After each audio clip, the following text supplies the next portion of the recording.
same thing down deep. Yes. Exactly the same thing. Mm-hmm. And so I'm making a collection of examples from the 1820s because the thing they were all doing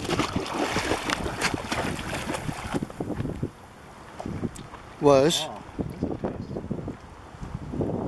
The thing they were doing, well, I'm not going to tell you, but the thing they were doing is kind of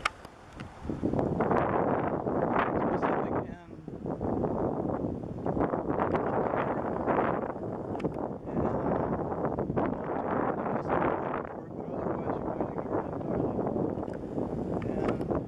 together with what people were doing a little before and a little after.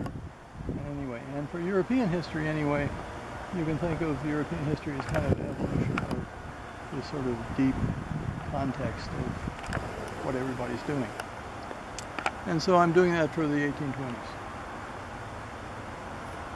What would be a specific example from that time? The Red and the Black by Stendhal. I'm sorry? The Red and the Rouge et Noir by Stendhal.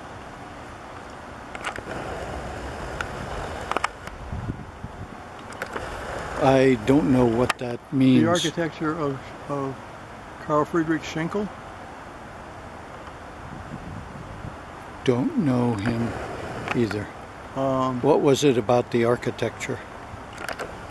Well, I'm not going to tell you what it was because I should finish it in a year or so.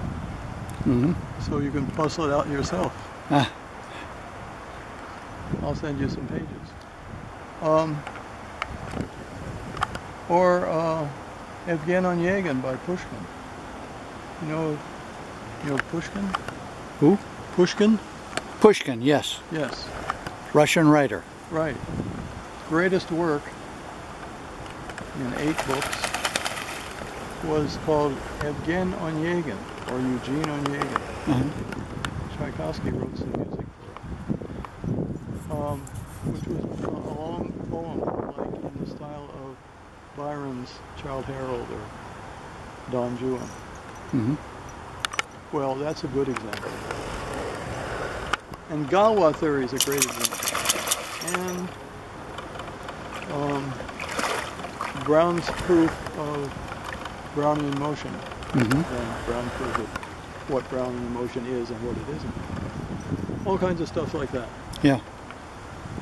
So, and it's kind of fascinating and